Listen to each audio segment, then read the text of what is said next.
Hello, everybody, and either welcome or welcome back to the Gender Libertarian Podcast. If you do like this, please rate, comment, and subscribe. You can find me on iTunes, Google Play, Stitcher, SoundCloud, Spotify, YouTube, and Libertarian Institute. So for today's episode, I sit down with Matt Welch, and for the, two of you who don't know who Matt is one of the editors-at-large of Reason Magazine. He is also the host of the weekly Editors Roundtable for Reason, their podcast, and is also a part of the Fifth Column podcast. But we sit down today to talk about a story that he's been covering somewhat extensively because he's actually living it at the moment. And that is what's going on up in New York City in District 15, their school district, and their new plan to diversify the school district and all of the different ways in which this is going horribly, awfully, no good and bad and wrong.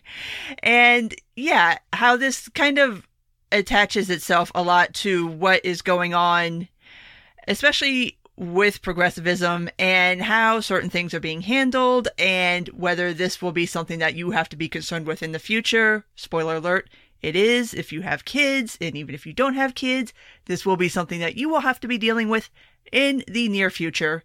So, without going on too much further, let's go ahead and get into Matt and I's conversation about the District 15 problem.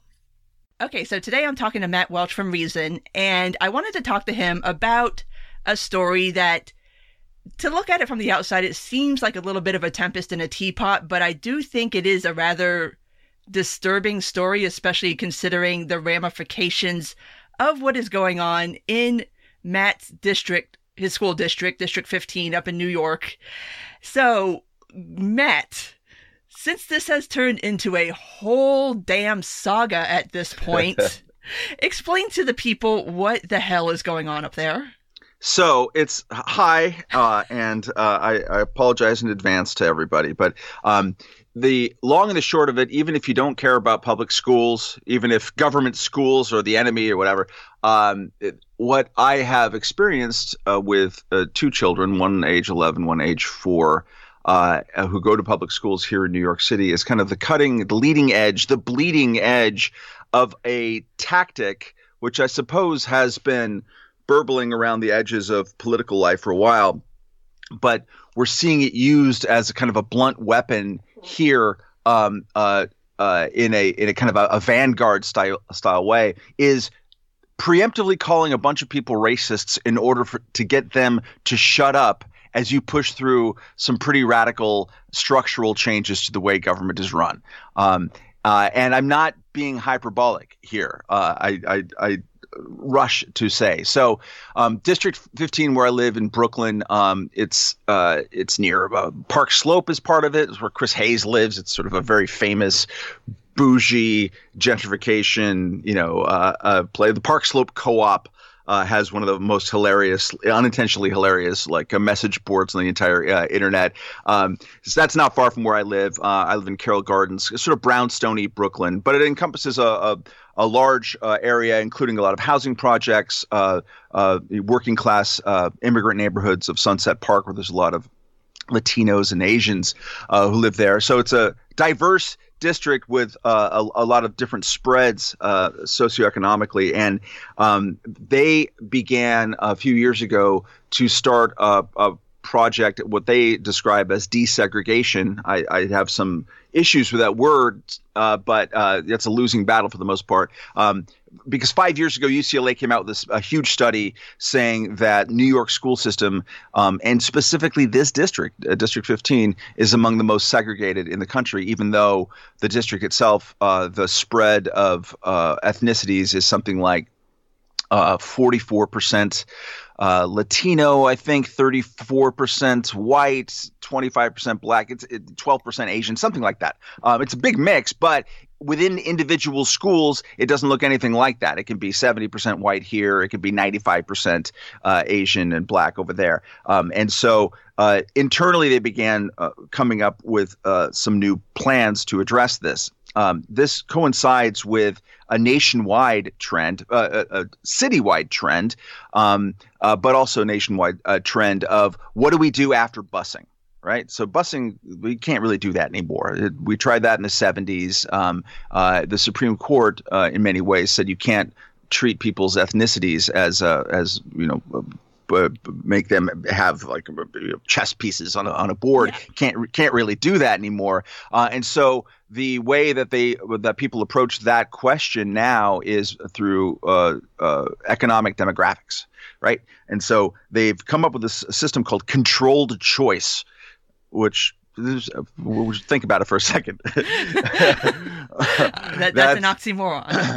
It's an oxymoron, and but it is the favored thing being used nationwide now. And controlled choice means is that let's get rid of having your zip code be a sentence to your school, which is something that I actually agree with. I don't think that you should be sentenced to your neighborhood school. That's one of the big problems with the public education system.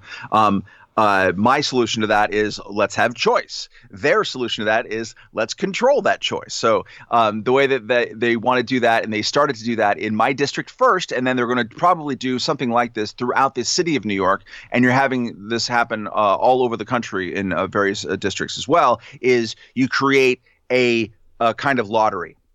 So it's two different categories of the lottery. Either you are part of a disadvantaged demographic, and here that's described as someone who a student qualifies for a reduced student lunch, or lives in temporary housing, in other words, is homeless, or speaks a different language at home. So that number in my district for middle schoolers is 52% overall, but the spread was wild between individual schools. So if you're in that category, you're kind of preferenced, and the goal is to get whatever the district-wide number is, or in some cases the citywide number, and spread that evenly throughout the schools. And you do that by creating kind of two lotteries. One is you're in that 52%, let's say, or you're in the 48%.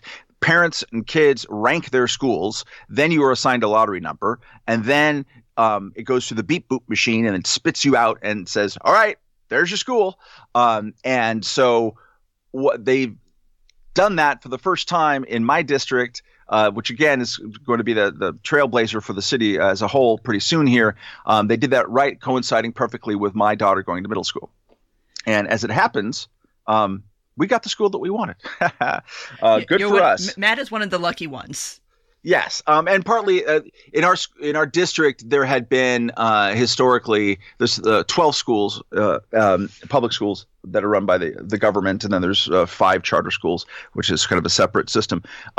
But historically there have been 3 schools, a big 3 that everyone wanted their kids to go to. We didn't apply to any of those because they're kind of snooty and it's whatever. It didn't fit our needs. We wanted the neighborhood school that also offers French language because my wife is French. So we got the school that we wanted. But as part of this process, we started going to meetings, like we're going to change the admission system. So the previous admission system, parents would rank their choices, but then the schools had some discretion themselves. So there was a gifted and talented there's an arts school, and so you would have to show that you could draw or like do a little song and dance routine. There was a math and science school, so you had to show some aptitude there. And in general, they said, hey, look, don't have a lot of absences in your fifth grade year, I forget which, because that's going to look bad on your record. Schools want to be able to pick their students. That was all removed. That was all seen as leading to disparate racial outcomes because Asians and white students performed well on those sort of categories, or the screens as they call them, and black and brown students did not. So they got rid of all of those. They just junked them. And we started going to the meetings about that. And the meetings were amazing. So imagine this district voted about 93% for Hillary Clinton. It is as woke as you can possibly be. You walk by and the local like a brownstone real estate shop window has little cartoon figures talking at a kid like 4-year-old level, saying, to kids, tell your parents not to vote for Trump. I mean, it is not. This is not Birmingham 1953. It just is not at all. Yeah, we're not talking like a hotbed of white supremacy here. It's fucking gentrified Brooklyn, which makes this whole thing just that much more bizarre to me, because it's like, Oh my God, who do you people think you're talking to? But anyway, go on. So the first meeting that we went to, which is more than a year ago now, when they were talking about these changes, and this is right before they adopted them, they started off with a slide like showing 1950s South, showing like Brown versus the Board of Education, showing like fire hoses. I'm like, what? What? Wait, you do it? And at first, and this is my mistake, I didn't realize what they were doing, which is that it's not that they were misreading the room. It's that they were reading the room perfectly accurately. Because if you tell a woke Brooklyn gentrifier, hey, dude, I think you might be racist here, wow, that person's going to go, oh, no, maybe you're right. Or they're just going to say, I don't want to be publicly identified with being this awful person, a white supremacist, right? It was a tool to preemptively wipe out dissent to a change that was not popular. In this case, they worked on this for a long time. They polled all the parents in the district, gave them like 5 different options about how we might change the admission systems in order to promote equity, as they call it. This option, the one that they adopted, was by far the least popular. 58% of the parents said, no, don't do that. That doesn't make any sense. To which they responded, well, those are the Park Slope parents. Those are, the white parents. So we don't really have to pay a lot of attention to that. So I began to realize that they used this on purpose. They knew their audience was pretty woke and that would be able to succumb to sort of white guilt. And I rush to point out, I'm not just talking about white people here, right? I kept hearing earfuls from all of our fellow parents here, from people, many of whom are Europeans or born in Latin America, not people that you would describe as white, right? Who were horrified at being preemptively called racist, but also terrified to say anything. And so all of the articles that you will read about District 15 middle school changes for desegregation, there is one person quoted by name. That person is Matt Welch. And I got the school. We got the school that we wanted, and I'm still not totally convinced that it's a bad thing that what they're doing. But I am convinced that it's horrifying the way that they're using racism as a way, or the accusation of racism, to make people shut the hell up. The chancellor of the entire school system, Richard Carranza, is an awful human being. He said in May at a big meeting talking about other aspects of his equity agenda that if you say that these changes are going to lead to poor performances by schools or students, I am going to call you racist. So if you don't like to be called racist, don't say that. That's like a direct quote. So this is what they're doing. They're using this. And as I started to kind of get red pilled on this, and I use that very advisedly because it has a lot of negative connotations. Yeah. Maybe not in this context. Okay. As they lifted the screens from my eyes, as I started to get read up on this issue of schools just in general, but also kind of the way this is used. This is pretty common. So it might seem like, oh yeah, this is just something that happens on college campuses. This is something that just happens in parts of New York. It's common for you wherever you live. And there's a big study that was published by the Cato Institute in late September that actually talked about controlled choice in a whole bunch of districts, including, I think, one near you down by Atlanta. Maybe I have that wrong. But just looking at the efficacy of it and finding that it doesn't do what it tends to do, but a lot of the discourse around it is similar to what I've experienced here. They are using the accusation of racism as a way to get people to shut the hell up as they change pretty dramatically the way that they jigger how schools are figured out.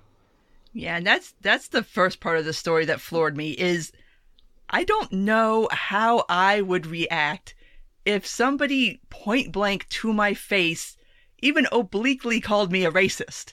Like, I cannot imagine how that would play in Atlanta other than to think at best you're going to get cursed out and at worst you're going to get swung on, because that's a bell you just don't ring certain places.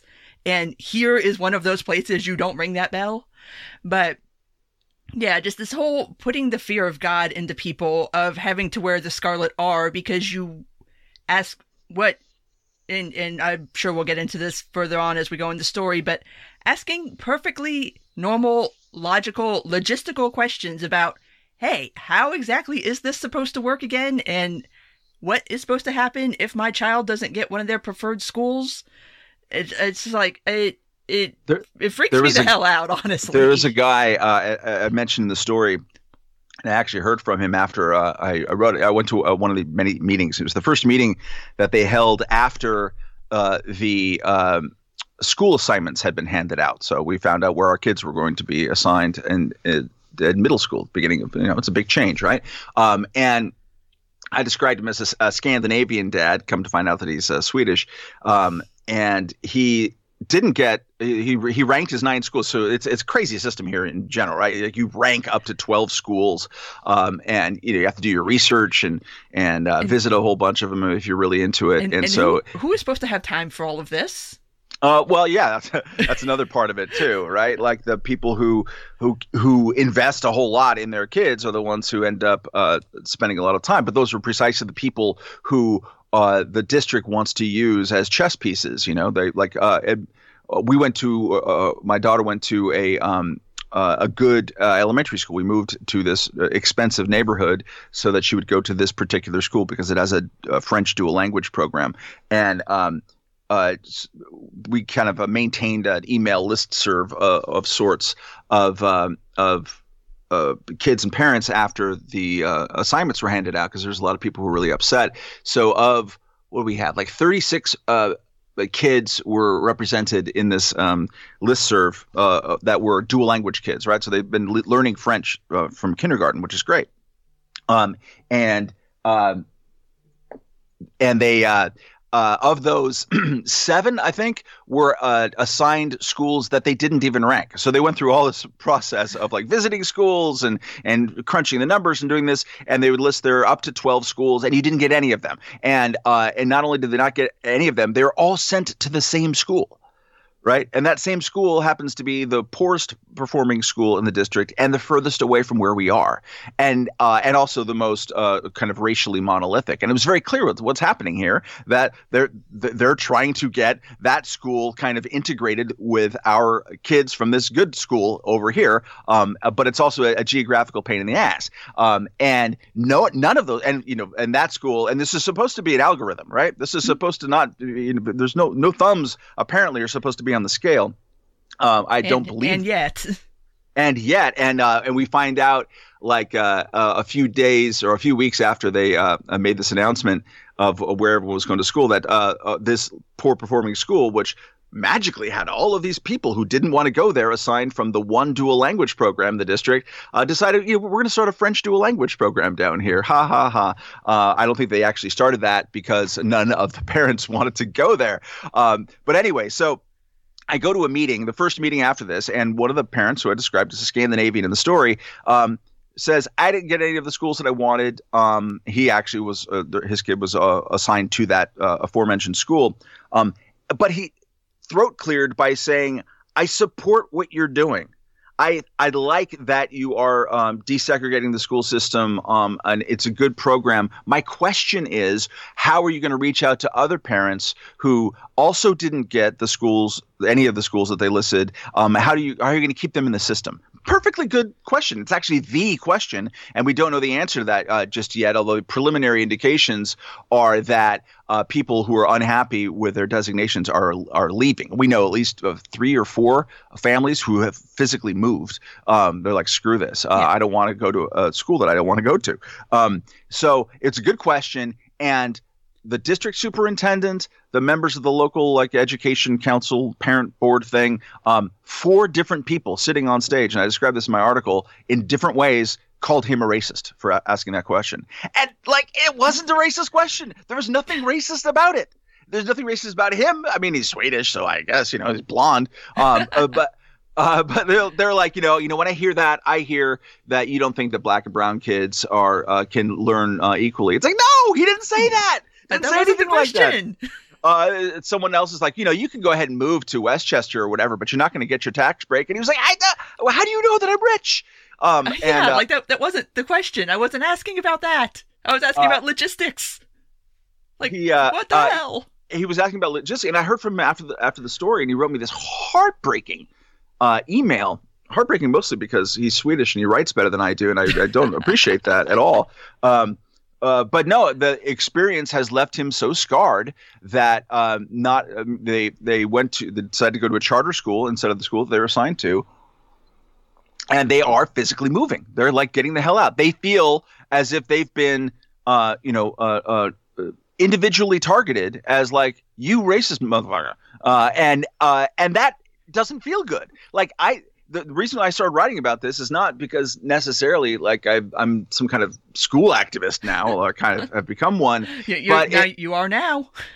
It pisses me off that people feel like they can't express themselves freely about public policy. That's just kind of a basic thing. I work in the free speech world, and I can exercise it fine. I don't give a shit if someone calls me a racist. I've been writing and speaking in public for 33 years. This is just how things are.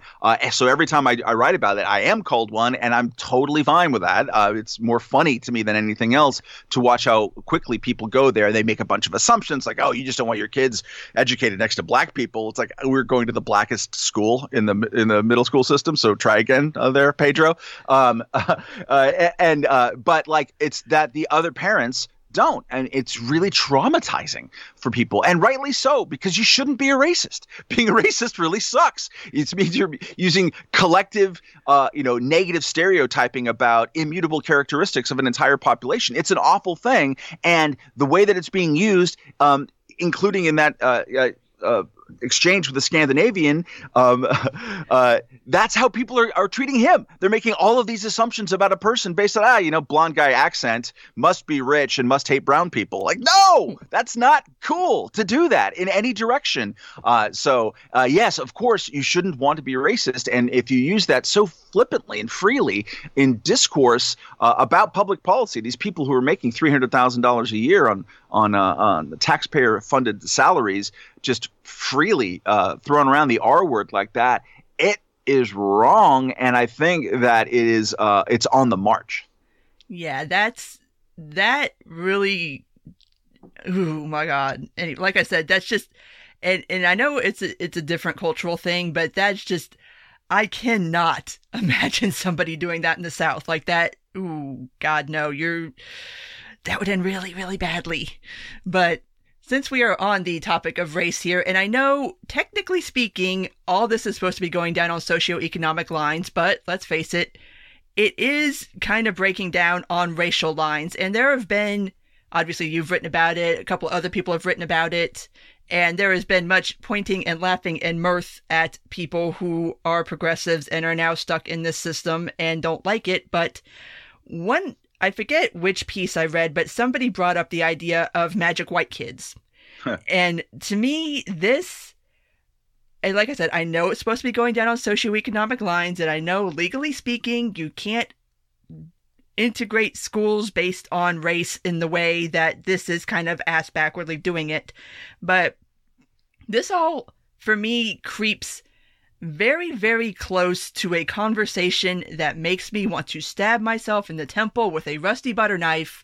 And that is the whole idea of basically like magic white kids. Like, somehow, if we do this and we put the black and brown kids next to the white kids, whoosh, meritocracy, and everything's going to be great and wonderful, and everybody is going to all of a sudden be equal. And it's, to me, in a way, looking at this through that kind of prism of melanin is racist in its own way. And it's a way that I see progressives do this a lot, and you can try to call them out on it. They will never, ever, ever, ever admit it. But this idea that just all you have to do to fix all of the things is just mash all of the colors together and somehow this will all figure itself out. And it's like, no, you're not really examining the underlying issues here of why some schools are better performing than other schools, and why are these underperforming schools full of black and brown children. It's not melanin based. There are other reasons, and you can certainly talk about how gentrification has changed the makeup of certain districts. That's a valid conversation, but schemes like this to me just kind of strike me as doing way too much, yet doing the absolute bare minimum at the same time. It's there's a whole set of kind of weird assumptions and kind of hide the ball tricks that's baked into this. One is the assumption that like socioeconomics and kind of ethnicities are stand-ins for one another, which is weird. It's very deterministic. Like if you're poor, you're going to be black. If you're black, you're going to be poor. What? No, it's not. There's something kind of creepy about it. I mean, I realize that is kind of a coping mechanism, and there's an overlap. And in New York, and like a lot of other places, but probably more so because of previous generations of housing discrimination, and also, they bulldozed neighborhoods and threw people in projects in concentrated areas. It just has created a lot of weird patterns that don't necessarily replicate elsewhere. But so New York, simultaneously as it is going through this kind of equity agenda, it is also waging a kind of war on charter schools. And this is very much so there's 1.1 million kids in this public school system in New York City. It's a lot of people. And about 123,000, I think, are educated through charter schools because Michael Bloomberg, terrible human being though he is and terrible mayor though he was, that's one thing that he was pretty good on was expanding school choice there and allowing there to be some competition. And funny thing about charter schools is that, especially in New York City, they really overperform the public schools that they're right next to. So I mentioned how these middle school changes affected my 11-year-old right as she was going to middle school. She was in the first class of that. Well, turns out they're rezoning our elementary school district at the time that my 4-year-old is about ready to go to elementary school. So I'm that guy at all the meetings now, sadly.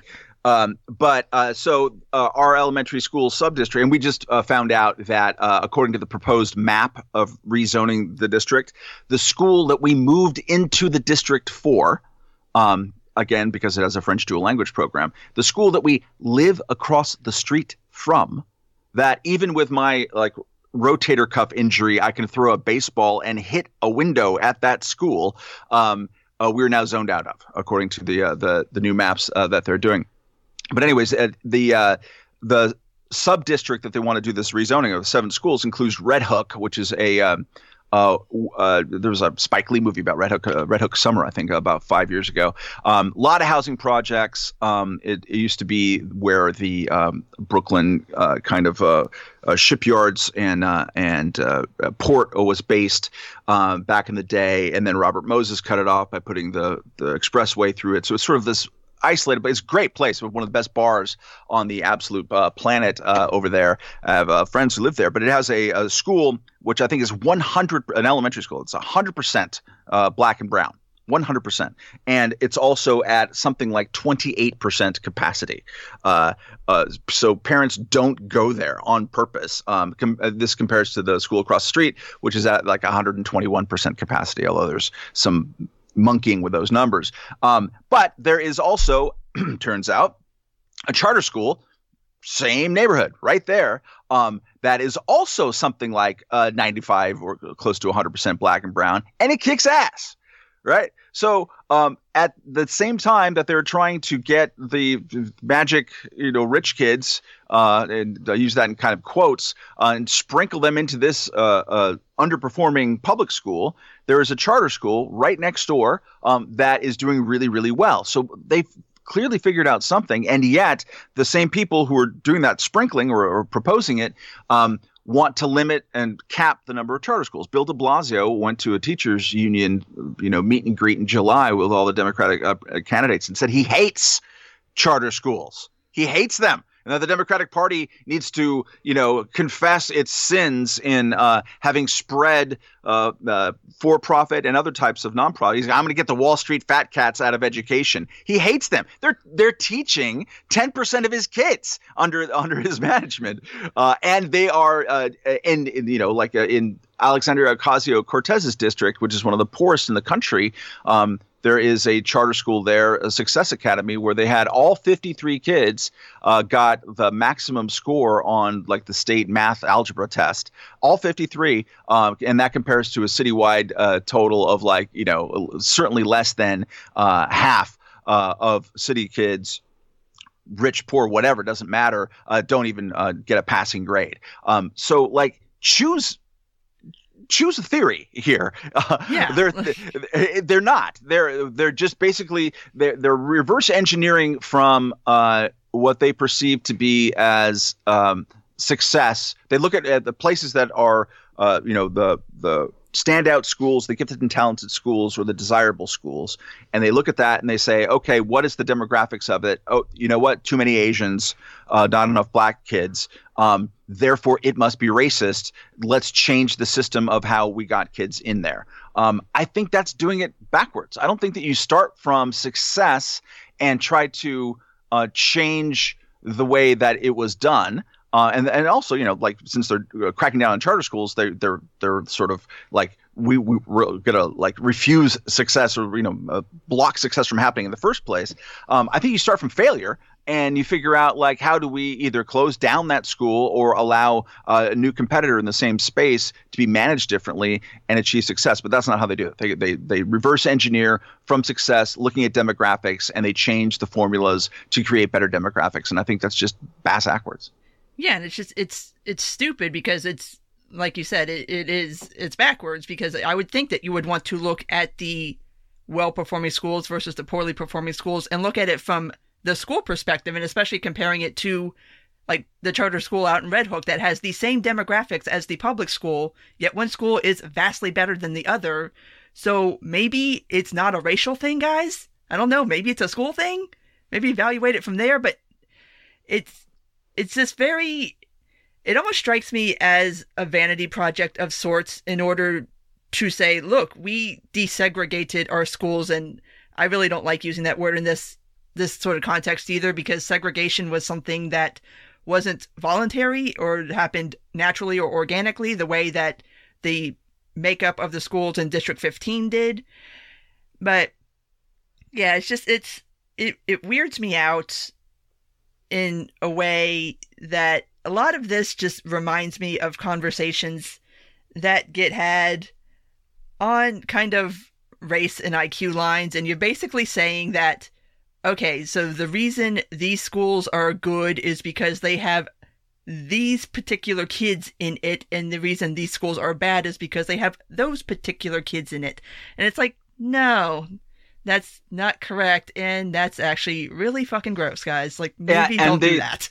And they use that actually as an attack on even the successful charter schools. They'll say, well, look, these charter schools, in fact, the UCLA study that came out in 2014 has a term of art which they called apartheid schools. And that means schools that have, I forget whether it's 90% or 95% is the threshold of minority, I mean, as understood nationwide, although it could be a majority locally, students. And so they'll say, look, these charter schools are segregated too.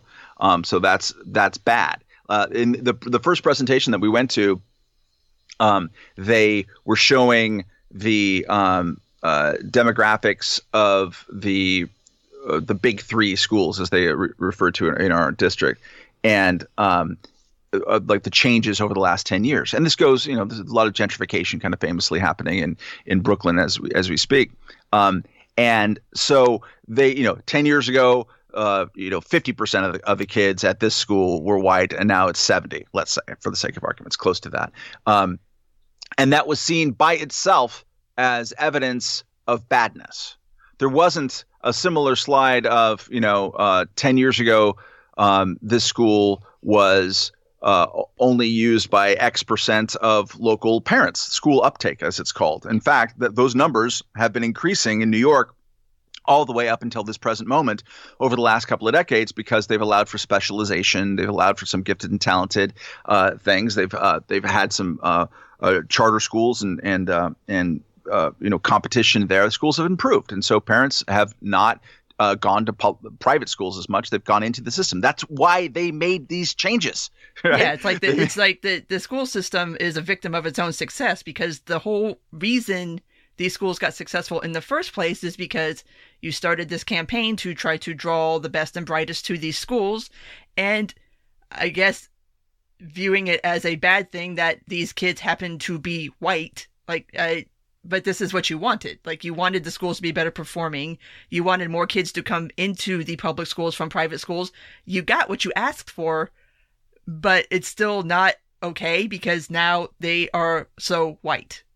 Deliciously, both Bill de Blasio, the mayor of the city, and my local city councilman, Brad Lander, who I've grown to loathe in this process, which is sad. I liked him before. Super lefty, but I had thought up until now he was a pretty conscientious guy. Both of their kids went to the school in our district, the big one of the big three, MS 51, as it's known here. That was the trailblazer in the district for starting a gifted and talented program in order to keep middle and upper middle class parents and their kids into the system. And so these people, after their kids had successfully graduated from the school that did the thing, they announced these big changes at that school and said stuff like,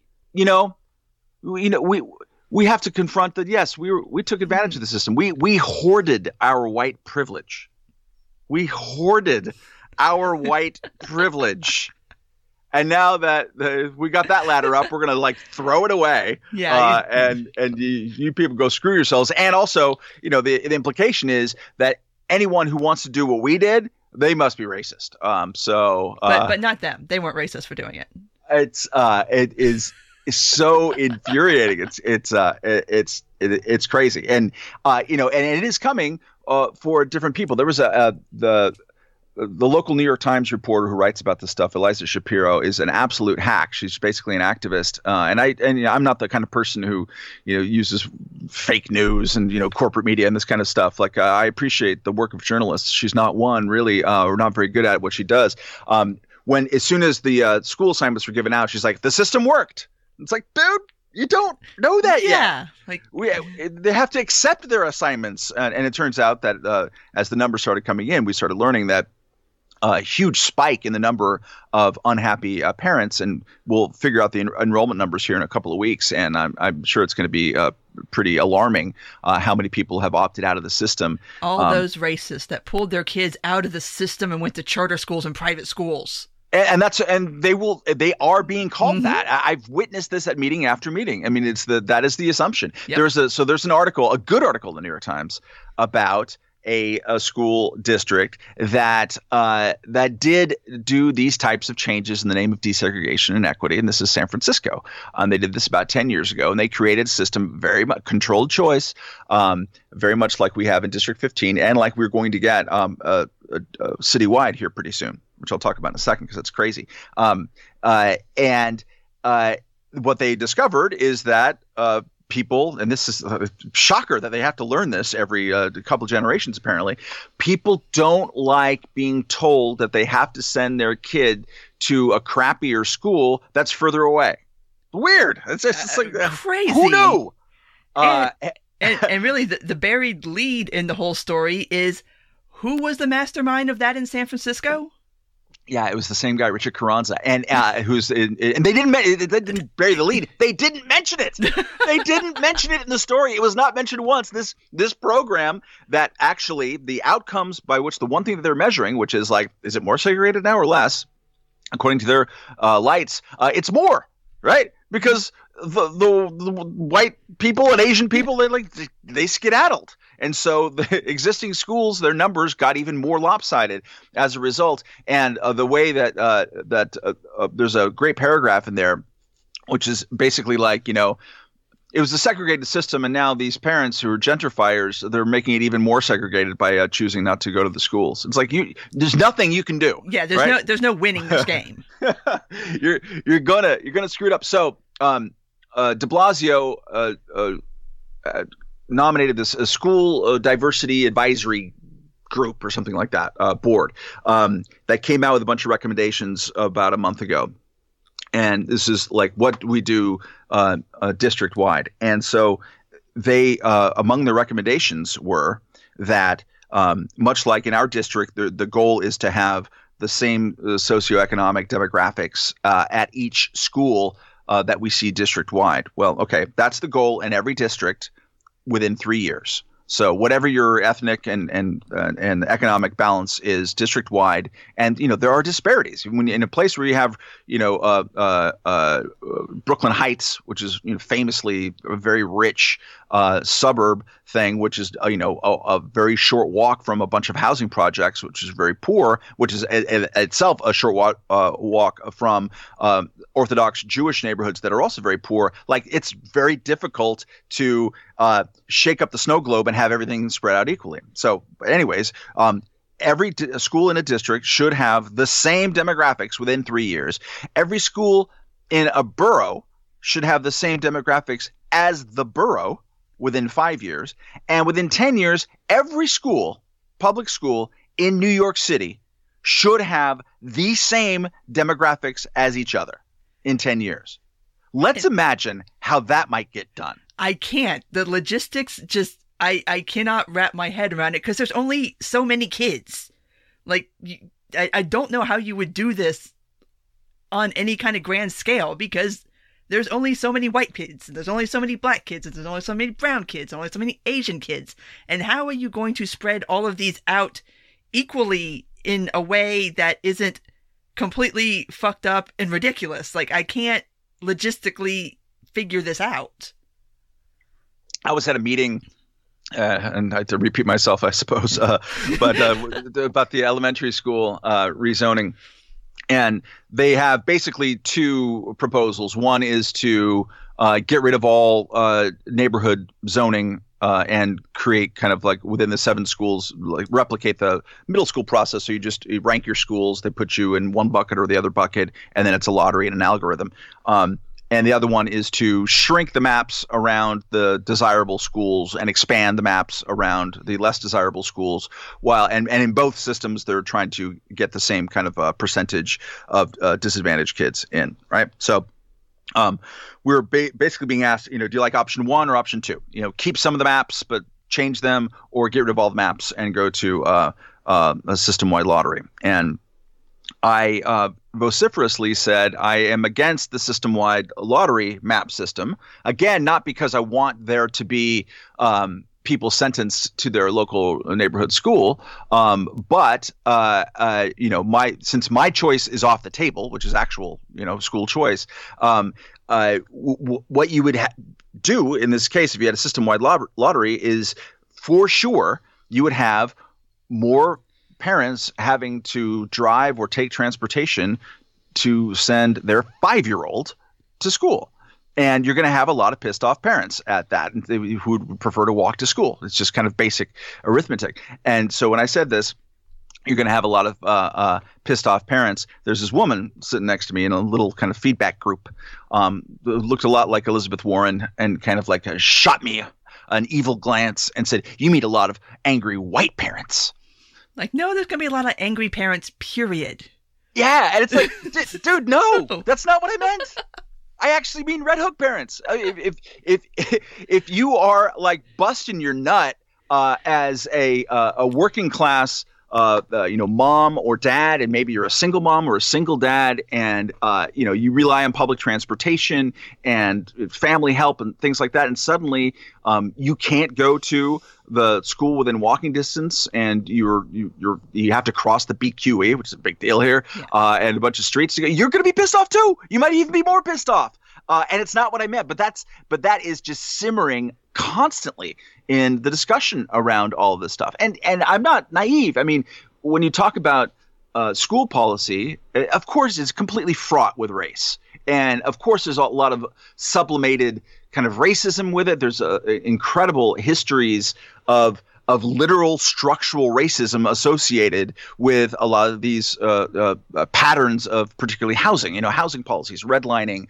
New York, since it has such a huge government role in housing, it's just shot through with crazy kind of legacies of racism. I get that that's all there. And I will admit that the blood running through my veins might be contributing to all kinds of privileges and things like that. Like, or I live in my own bubble for sure. You're a gentrifier, Matt. I'm a proud gentrifier. I've been gentrifying. I recently totaled this up. I think uninterrupted since 1990. Oh my God, you are the problem. Because I moved to Prague, right? Like, in 1990. Yes, you gentrified Prague. So we helped gentrify, and then I moved to Budapest. So we helped gentrify Budapest. Went to LA in 98 after trying to move to Cuba, which we would have gentrified if they'd given us a chance. But they're not big on gentrification in Cuba. An LA neighborhood, and it's great. Like, we always end up in the neighborhoods where all the journalists live.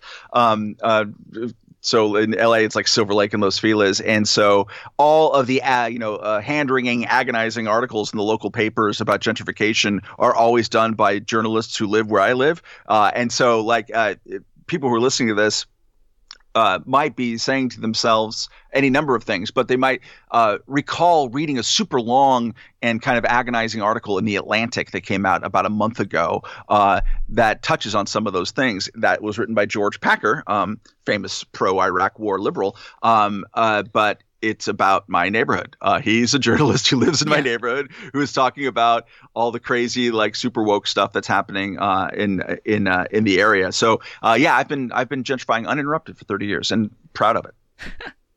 Well, since we're here now, I did want to talk about the Packer piece, and also just it's interesting to watch this happen because it's one of the very rare instances where you get progressives who implement a plan, but then also have to live under the said plan, which usually that's not how this goes down. Normally they come up with a plan, implement it, other people have to live with it while they stay in their own little bubble and never have to deal with the fallout of the bullshit that they promoted. But poor George Packer. And this, and break fourth wall here for a second. All these pieces will be linked in the show notes if you all want to read them. I do suggest it, but I liked his piece because it's his little journey of trying to find a school for his child. And it mirrors a lot of what happens, not just in like the very privileged New York City bubble of trying to get your kid into a private school and then you get them into the private school, but now it's very trendy to send them to the public school. So you waffle on that and then you eventually send them to the public school, but you feel like, I don't know, maybe I'm screwing my kid over by sending them to the public school because we have to do all of the things that we can possibly do to make sure our child is as successful as they can possibly be. So I will now go sleep out on the sidewalk in front of a preschool so that I can be first in line. Like, that blows my mind. Like, at some point you have to stop and think, maybe this has gotten a little out of hand. Yeah, man. And the part of his piece that really stuck out to me is, like, your fourth grader is coming home and worrying about if they fail a test in the fourth grade, they won't make it into Harvard. It's like, yo, that should be the let's put the brakes on this moment, because fourth graders should not be worrying about getting into Harvard. Yeah, it's there is. I read his piece, and parts of it were familiar to me, and parts of it were like I'm reading about an alien culture that doesn't even make sense. Like, it doesn't hold together. The amount of parental kind of anxiety and neuroses. You see it. I mean, it's certainly around it. His was a very extreme version of it, and it's nuts to me. I mean, like, at some point, and this may be my own public school upbringing and my wife's too. And I actually had a lot of weird problems and hassles even in my kind of good public schools. I grew up in Long Beach, California. But like, it doesn't matter, dude. Like, yeah, you'll be fine. Trust me. Basically, you'll be fine. Out. And like, if you don't get to Harvard, great. Screw Harvard. I don't understand any of that. And I know a lot of our fellow parents here. They are that anxious. They did visit all 12 schools before ranking them, and that level of it struck us as crazy. I think we went to like 3, maybe. But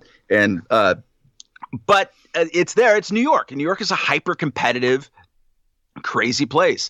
And the way that people usually navigate this, back to the kind of spirit of your throat clear at the beginning of this question, is it's usually just chalk full of hypocrisy. And you see this with the people who are pushing through these changes on the school board level. The New York Post, God bless that newspaper, just every single day and week has pieces about how Richard Carranza, the chancellor, and all of his deputies and their kids, like none of their kids go to their assigned to school. They all find a way to kind of wiggle into this one and wiggle into that one. Of course, and that's what you do as a parent. You you send your kid to the best school that you can. There was a piece in the Wall Street Journal about 2 weeks ago. I wrote about it. Reason.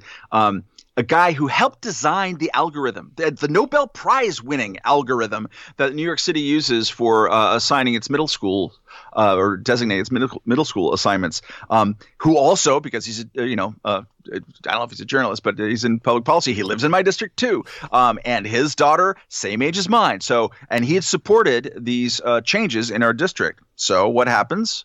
Privileged guy, goes through the algorithm that he helped design. They got their 10th ranked school, and which was the same one. Yes, it was the same one that all the kids in our school got assigned to and didn't attend. And he went and looked and like, maybe I'll take the charter school instead. I tweeted about this and a bunch of people were like, ha ha, like that's what you get, right? You stupid fucking lib. And that's not my take on it at all. My take on it is like, dude, send your kid to the school that you think is best for the kid. Yeah. That's what you do as a parent. And don't judge a system or don't judge behavior of people who choose not to accept their designation, accept the choice that's been controlled by other people. Don't assume that those people are bad or nasty. They all have their different reasons for doing these things. It's remarkable to me, since I wrote my recent piece on this, was in contact with some of the people who appeared in it in the local community education council, and they still don't get what my beef is. She's like, what's the problem? You got the school that you wanted, so I don't get the problem. I'm like, dude, the problem is you're calling everybody racist, and that's not cool. And like they still don't get it. They're like, well, if they'll speak to their own experience. Oh, I sent my kid across town to a school that was a pain to get to, but it turned out okay in the end. And so therefore everyone else should accept their assignment as well. And like, no, that's not how it works. People don't like to be engineered. So when you're changing the engineering, they're going to react negatively to it. And it's really, they've lost the lesson. There was a New York Times Magazine piece, really good. I recommend people read it. It was by the woman whose name I'm blanking on, but it has a hyphen at the end. She's the same woman who because Brooklyn. Spearheaded the 1619 project that the New York Times is into. I forget her name too, but yeah, I know who you're talking about. Anyway, she wrote this about a month before a cover story for the magazine about the history of busing, and the tagline of it was basically, and the conclusion was, "Busing didn't fail, we did." Which is an interesting argument. I think it's a wrong argument, but it also tells us the mindset of people now who are engaging in these controlled choice experiments. They believe that it was a lack of will. It's like the people who say, we just need another 6 months in Iraq. We need to we just need to do it harder next time. Yeah. Just do more. Do it harder next time. If we surge in the public schools, it's really going to do the trick. Yeah. But that is the dominant mindset, and again, it is spreading right now throughout the country. It is coming to you. Whether it's not just Brooklyn, it's all of New York, and it's not just all of New York. It is San Francisco. It is Charlotte. It's happening all around the country right now. It's on the rise, and you should pay attention to it, even if you don't have kids. I mean, it affects all kinds of things about the way that neighborhoods are formed and unformed and things like that. And people have forgotten that lesson, that fundamental lesson about busing, is that parents don't like to be chess pieces with their kids. Yeah, and I mean, this also has larger ramifications, again, even if you don't have kids, on property values and on taxes, and how when you start fiddling around with school districts and start doing things like that, you start affecting neighborhoods that are part of that whole thing in ways that I don't really think people stop to think about before they start tweaking things. It's like, okay, now if you're going to make it to like a situation like in District 15, where if you live in a certain place and you spend a lot of money to live in a certain place, so your kid can go to a certain school, and now they can't go to that school, well, the question's going to be, well, why the fuck am I paying this money then? I can go live somewhere else, save, I don't know, $500-$600 a month, and then send my kid to a charter school or a private school, or maybe even still get into the good school, but not necessarily have to live in the area to get into the good school. Which, of course, once you start affecting property values and taxes, then you start affecting local businesses because people leave the neighborhood and blah, blah, blah, blah, blah. It just radiates further and further out. And it's just, it's not, you can't just tweak one thing without it affecting everything else. Yeah. And de Blasio, who lives in this neighborhood, famously works out at the Y, not far from here. It takes a motorcade. We say works in air quotes here. Yeah. He shows up at 9 o'clock in the morning and kind of like haphazardly sits on an exercise bike. But and then takes a nap. He was originally pretty lukewarm on the changes in the neighborhood, partly arguing that, hey, look, this neighborhood's gotten better over the last 20 years. And part of the reason why it's gotten better is that people who in previous generations would have moved out because of the schools are staying and they're investing in the neighborhood. And that's a good thing. So he was initially resistant to this. I think it was partly because of his ill-fated presidential ambitions, but maybe other reasons too, that he ended up getting behind it. And that was kind of a big switch about, a year and a half ago. He started changing his mind about this. But I think was right in his analysis. And, just seeing very anecdotally here, we have one friends who are moving to New Jersey. So that's going to be cheaper, believe it or not, and also better schools. I have another friend who's moving out onto Long Island somewhere. Another friend moving to Westchester, which is more expensive probably, but has a really good school system. So like people are leaving this neighborhood, and it's a super great neighborhood, and also super expensive. And I mean, part of what rankles, especially my wife, I don't want to speak for her too much, but she's kind of more angry about this stuff than I am. We've paid an unholy proportion of our income on rent these past years. We moved to this neighborhood after having I'm going to sound like George Packer here for a second, but we were moving from Washington and didn't know where to locate, and we wanted to choose it based on schools, and so we paid for a Skype consultant or a consultant over Skype, a New York public school consultant, not paid for by the schools, but can help walk you through the process because it's their websites are terrible. It doesn't make any sense. And she heard our situation. She's like, "There's this really good public school that has immersion French from kindergarten, but you have to live in the district." And so, and they have used immersion French to help improve the school. I think they've something like doubled enrollment over the last 10 years. So it's become a very desirable place. And the local rents reflect that reality. Yeah. So, we had to decide on our 2-year lease in August of this year. If I mentioned how much we pay in rent, people would not believe it.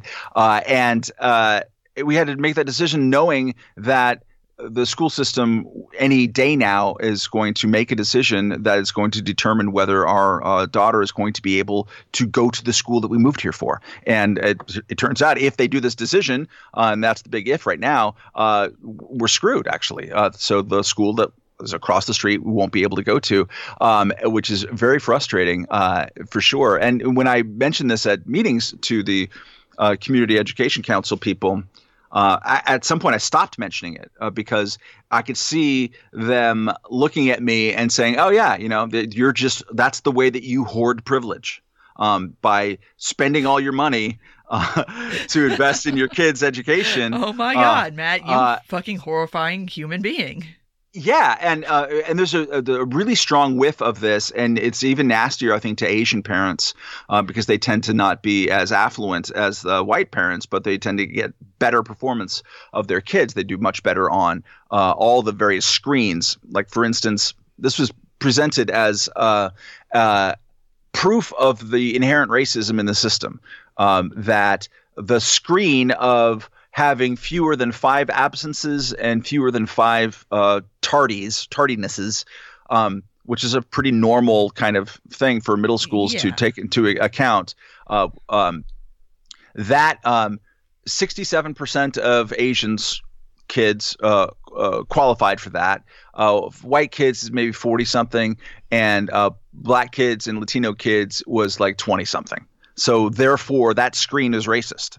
And okay, all right, maybe I'm open to the argument. Or, just hear me out here, maybe that's just the way that those parents kind of organize their approach towards solving this particular problem of getting to school on time. Maybe they had the means to do it, and it's easier to do it when you have means, for sure. Okay.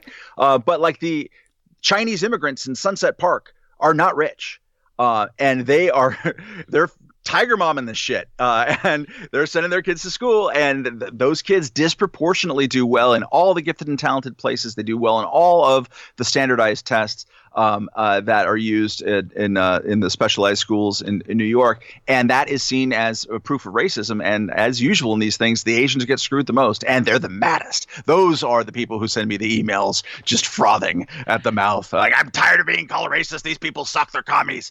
It's amazing. Yeah, and it's funny because the socioeconomic thing, especially when you look at the Asian kids, that's where this whole argument really breaks down, because a lot of times you're talking about these children are first-generation Americans. Their parents are immigrants. They are not wealthy. They do not have the white privilege or the wealth privilege, yet they kick ass. So explain that one to me, privileged people. How do you explain the Asians? And the thing that seems to be emerging is that now Asians are like adjacent to white people. Yes. I'm like, what? Yeah, go. If you want to do a hate follow on Twitter, there's a guy named Matt Gonzalez, who is always manages to be a paid consultant to the New York City school system. He obviously lives in my district, as does everybody, and helped kind of design the system of controlled choice.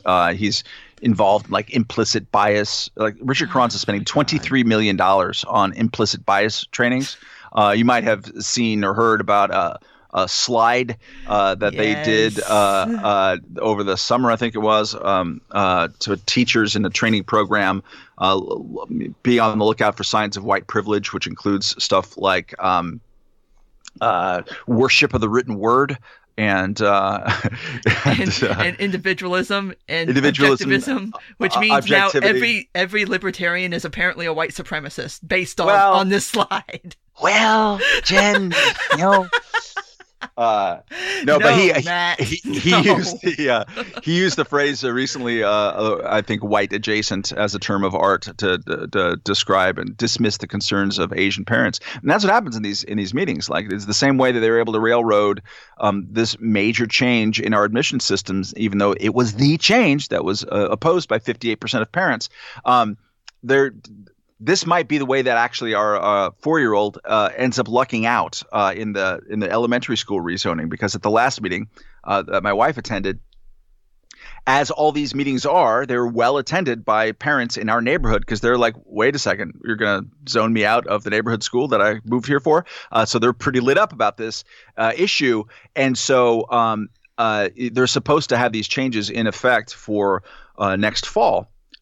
Which means they have to enact them pretty much now. And one of the school district people said, well, looking around this room, this isn't exactly representative of the whole community. We'd like to hear other voices, and maybe we need to get other stakeholders involved here before we make a change. So maybe we'll delay this a year as we get more community buy-in. And that's just a way of saying, and it's not subtextual, it's textual usually at these things. It's like, I look around the room, I see a bunch of white people, so, and some Asians, so this isn't legitimate. This isn't valid. Boy, that pisses people off. Me less so because I'm a white dude and kind of used to it. But like the many Europeans who live around here, my wife included, the French speakers have gravitated to this area. So a lot of multinational couples who don't come to the table with the baggage of America's racial caste history at all, they don't like being told that somehow they're bad for showing up to the meeting that you advertised. Don't like that at all. It's pretty infuriating. Yeah, I don't imagine the American white people like it very much either. Although, like you said, we are a little more used to it, and especially if you are a public figure, you have a little thicker skin when it comes to these sorts of things, and you can kind of brush it off a little easier than people who aren't used to being called a racist to their face. Like that's a little painful. That's a little hurtful. Yeah, it's more than hurtful. I mean, again, that the Swedish dad, like it stung him so badly. It stung his entire family so badly that they're traumatized. They're traumatized by that process. I think in general, and this is partly probably the effect of doing co-hosting a podcast with Camille Foster for long enough and a TV show before that. He's pretty keyed into the way that we talk about race in this country, and he thinks that we over focus on that. He and I actually have disagreements about that regularly, but I think it is a truism that the accusation of racism has become, even as the impact of it, the blow felt by it has heightened up. Like it is really about the worst thing that you can call somebody. The kind of standard of evidence for it has just gotten so low at the same time, and that's not healthy. I'm not the person who likes to look at any hobby horse of the day and say that's why you got Trump. It's a little bit why you got Trump. I mean, there's no one reason, but that is a reason.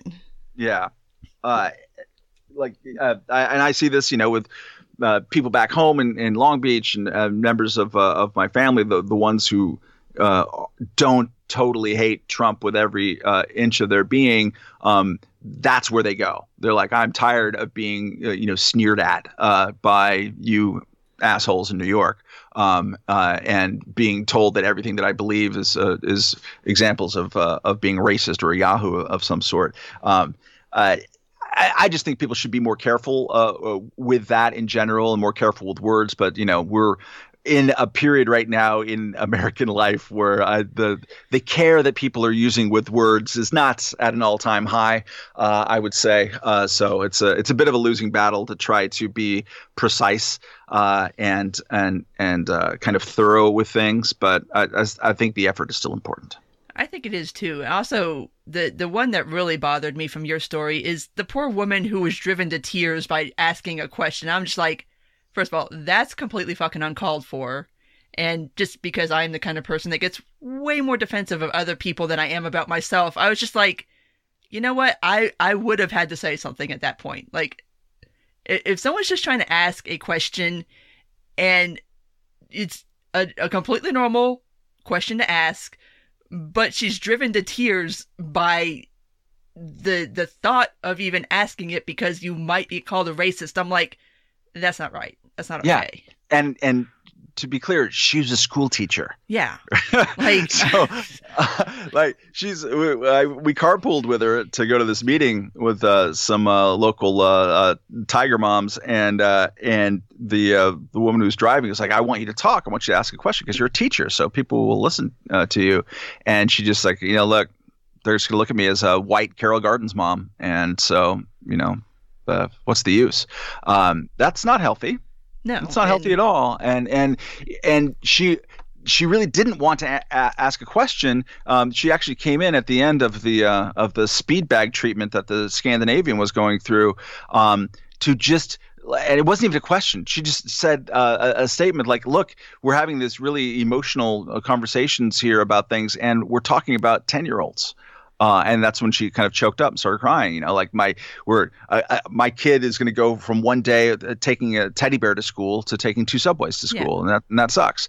And what drove me bananas is that right after that, there was a woman who was just like hissing at her, sitting behind us there, who spoke in this crazy lingo. It's in the article that kind of closes the piece. She's like, I just want to name that, for some people to come into my neighborhood, because we're at Sunset Park, this immigrant neighborhood, to my neighborhood and to cry in a public space, that some of us don't have the privilege to, cry, in our spaces, because, we're going through our own pain. So I just want to name that. And like, what is language? What verb is this? Yeah. Like, and can we just acknowledge other people's humanity? And this is a person who's very upset, and maybe now's not the time to make your super fucking woke point. And she did this, and everybody on the like from the district and from the community education board were just like like they're like nodding their heads vigorously. So like, let us, after the woman has burst out into tears asking us just to remember that 10-year-olds are kids and that we want what's best for them, and she wasn't even making any point really beyond that.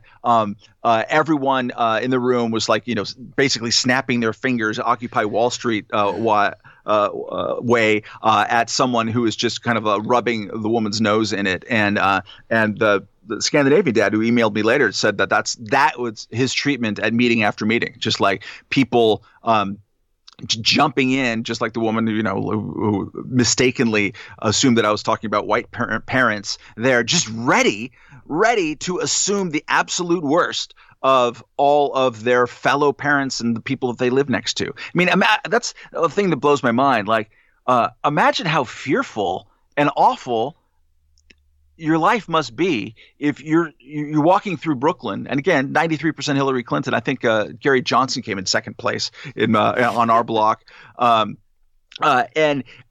You're just surrounded by these white supremacist monsters. You just must it must be a very unhappy feeling going through life, imagining that everyone is just so awful around you.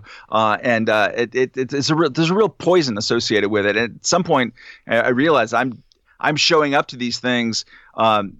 Yes, so because I can talk and have my name associated with it, but also like, I want them to understand that there are other types of humans there, including humans who ain't gonna take that shit. You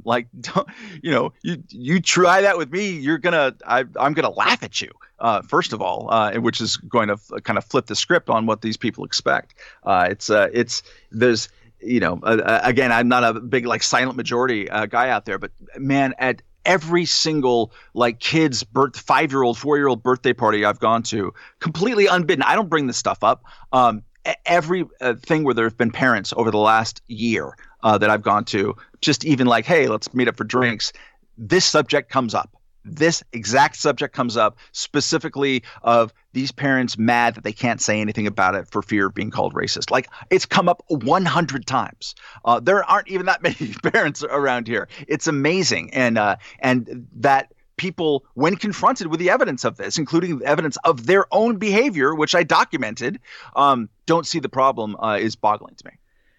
Yeah, and that's just there is a strain going on in society right now that really genuinely bothers me, and that is the othering of people and not being able to exactly view people as other human beings who are kind of going through life the same way you are, but that they have to be these avatars of monstrous things that you put on them, and that doesn't necessarily reflect who that person is, but it really disturbs me to know that there's somebody who can see somebody who is visibly upset, who is crying, and they still feel like now is a good time for me to make my really asinine point and pile on to this person. Like, I just, that bothers me.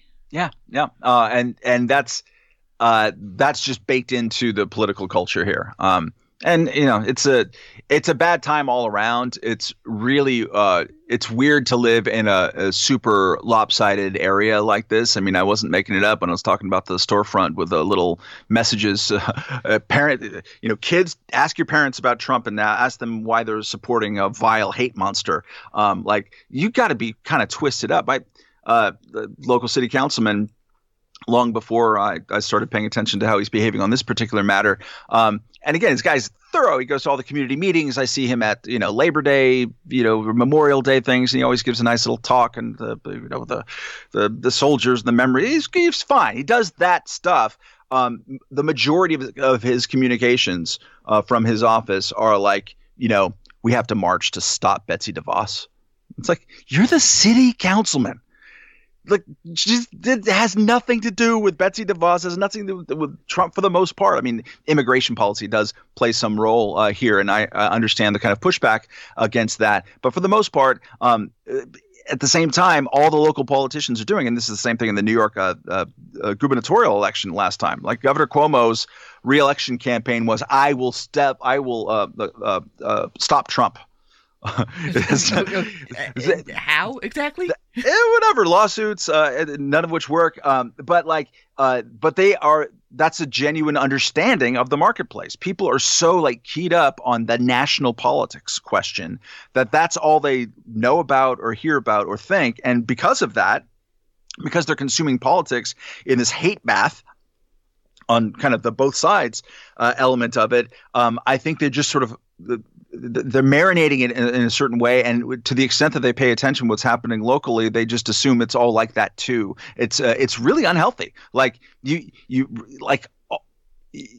People have lost the ability just to talk and hug it out a little bit. It's very strange, and we're talking about super walkable outdoor neighborhoods. I can walk to 5 great butchers and 4 wine shops. It's a wonderful kind of area. It's old Italian with a new kind of a French underlay coming in. It's a place where you are with community constantly and have kind of natural intercourse with humans all the time. It's such a bizarre thing in a context like that to be just walking around as this sort of nerve ball of hate. It's like, dude, you live around people and you talk to them every day. It should be okay. You should be able to figure this stuff out without assuming the absolute worst of your fellow man. But it doesn't seem to be working that way.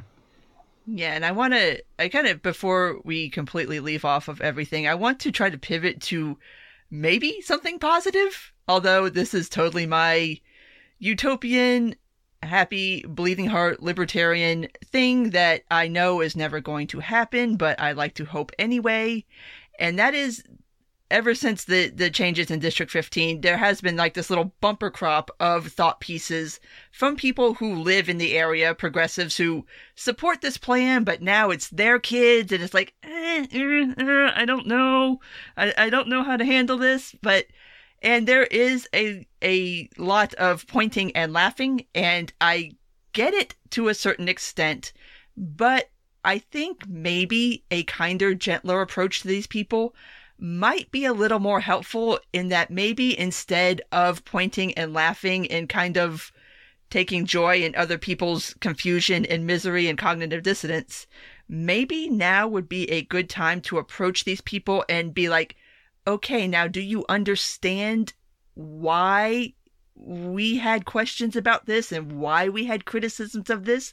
And it's not because we were a bunch of racist dipshits, but we actually thought this one through and understood what it would be. And now that you're here in this place where you have to kind of grapple with the always dichotomy of your philosophy versus what your actual life is, and now you're actually going to have to live this philosophy now by force, maybe now would be a good time to sit down and have some certain discussions about certain things. Yeah, it's funny. I make that your argument about that particular approach to the people who I'm on the opposite side of. So the people in the Community Education Council who I've emailing back and forth, who hate my guts because I write about this stuff and make them look bad. I point out to them, hey, that George Packer article that you hate him and you think he's awful and stuff like that. You realize he supports the system. He's got one kid in, one out of his 2 kids, and he pulled his other younger one out. Mm-hmm. But he's on the community board of MS-51. Turns out, of course, he goes to that school, and he's trying to make this work. And so it's an interesting sign that the people who pushed the system that he supports, that he's a part of, that he's agonizing over, they are just like stepping on his neck and urinating on his face. Sorry to be graphic about this, but it's amazing how awfully they are treating this person because of the way that he wrote his article, as opposed to recognizing that he is actually, on paper, an ally. Like, he's persuadable. He's on the fence. One way that you deal with people on the fence is you say, hey, dude, maybe step off gently this way, have a cup of coffee, let's sit down and have a conversation. That is absolutely not how it's happening on the side of the people who are pushing through these changes. It is amazing. And they do it again and again and again. I try to tell them, I try to teach them manners on Twitter. Like, okay, you sweet summer child. I know, it's so stupid, but they're like, why don't you just pack up and get the hell out of that district, you racist? I'm like, no, because I really like this neighborhood, and but I like that our kids go to public schools, and I would like to stay. And I would suggest that if you want to be more persuasive with your arguments, that maybe you don't call everyone who is skeptical a racist. But it completely falls on deaf ears. And it's interesting that it happens on that side. On the other side of the people who are skeptical or who are hostile to the changes, they tend to they'll give George Packer a hand and help him off the fence. Of course, there's always the libertarian a-holes who come at me that's what you get for taking your kid to government schools. You sell out. Like, okay, great, thank you. I've never heard that one. I'm 51 years old. Never heard that before, libertarian. Wow. Sometimes you got to do what you have to do, people, and not everybody can afford to send their kid to the super fancy private school. Sometimes you gotta send your kid to public school, guys. It sucks, but here we are.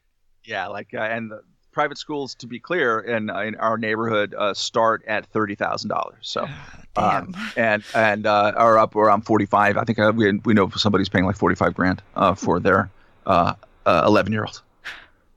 An 11-year-old.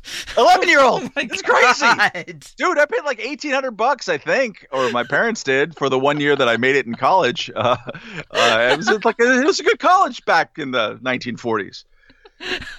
Come on, you're not that old. Yeah. All right, but I think at this point, because we have gone on kind of sort of long, but that's cool because I love talking to you as always. Let's go ahead and wrap this up. So this is the part where you plug yourself and your stuff, and not that everybody who's listening to this doesn't already know where to find you if they are so inclined. Go ahead and tell them where they can find you if they are so inclined. Yes. So on the Twitter machine, you can find me at Matt Welch. And find my daily work is at reason.com, which you can also follow on Twitter at Reason, but go to the website, reason.com. I am the host of a weekly podcast called it's going to be renamed soon. Breaking news here. Reason Roundtable, in which I talk with Catherine Maggie Ward, Nick Gillespie, and Peter Suderman. That comes out every Monday, which you can find at reason.com, but you can also subscribe over on the iTunes or whatever, however you people do this.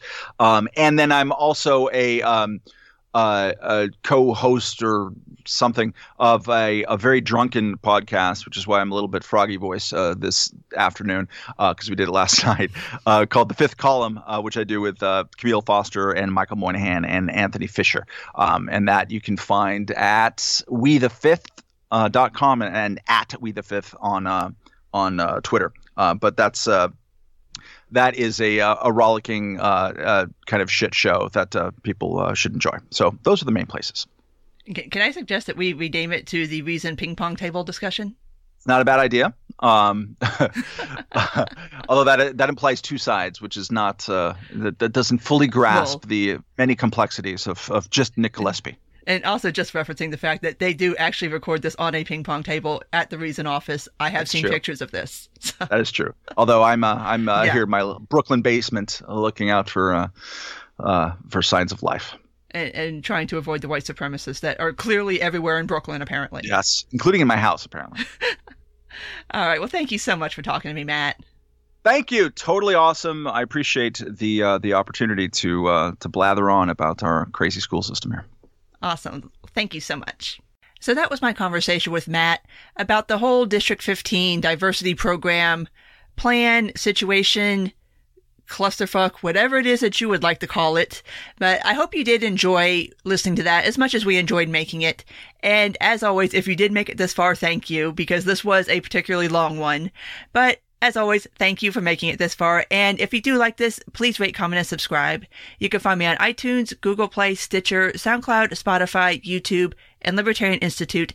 And I do also now have a Patreon page, the link to which I will put in the show notes if you wish to become a subscriber.